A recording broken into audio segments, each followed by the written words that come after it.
প্রিয় বন্ধুগণ, আয়নাগরের ভিডিও দেখে যান। কি ভয়ঙ্কর ভিডিও! আয়নাগরটা কি ভয়ঙ্কর দেখেন।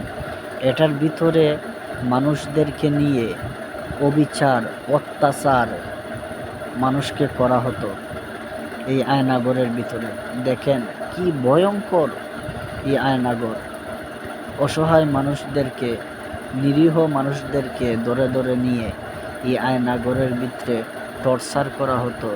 মানুষদেরকে আটকিয়ে রাখা হতো, খাবার দেওয়া হতো না, মানুষের উপরে অত্যাচার, অবিচার করা হতো এই আয়নাগরের ভিতরে। দেখেন শত শত মানুষ গুম হয়েছে এই আয়নাগরের ভিতরে। অনেকেই আন্দোলন করতেছে যে আমার বাবা হারিয়ে গিয়েছে, আমার বাবা গুম হয়ে গিয়েছে। কিন্তু কিছু মানুষ পাওয়া গেছে, কিছু মানুষ পাওয়া যায় নাই, তাদেরকে শেষ করে দেওয়া হয়েছে।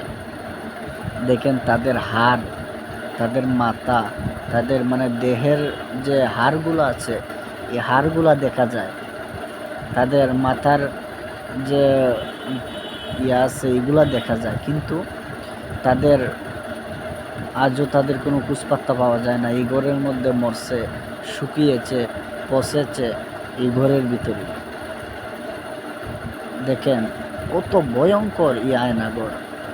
আল্লাহ, এই ঘরের ভিতরে মানুষদেরকে নিয়ে কিভাবে অত্যাচার, অবিচার করা হয়েছে। আল্লাহ পাক রব্বুল আলামিন জালিমদেরকে পছন্দ করেন না। যারা জুলুম করে তারা হলো জালিম। আর এই সরকার জুলুম করেছে মানুষের উপরে। জালিমের বিচার অতি শীঘ্রই হয়। জালিমকে যেভাবে আল্লাহ পাক রব্বুল আলামিন পছন্দ করেন না, তেমনিভাবে আমরাও জালিমকে পছন্দ করি না।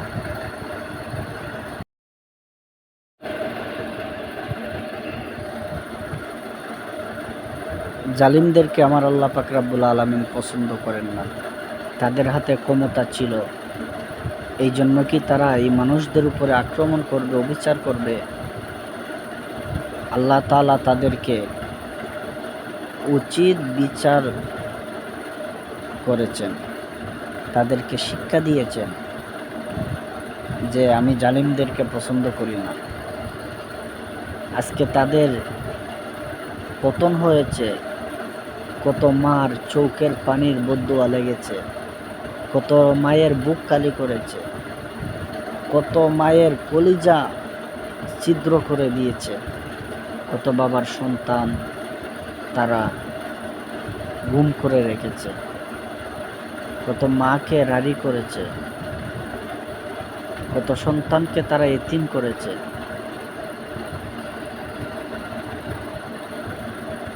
আল্লাহ পাক রব্বুল আলামিন জালিমের বিচার করেছেন।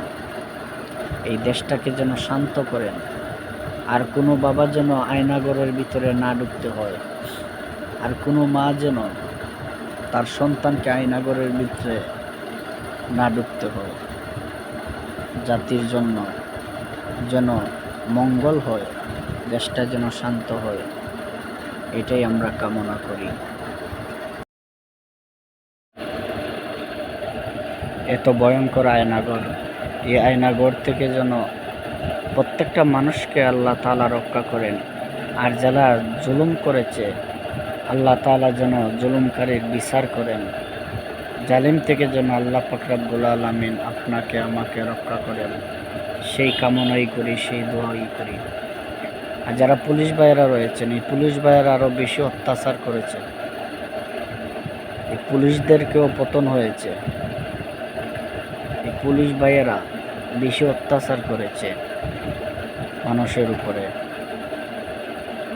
আল্লাহ পাক রব্বুল আলামিন যেন এসব থেকে আমাদেরকে রক্ষা করেন।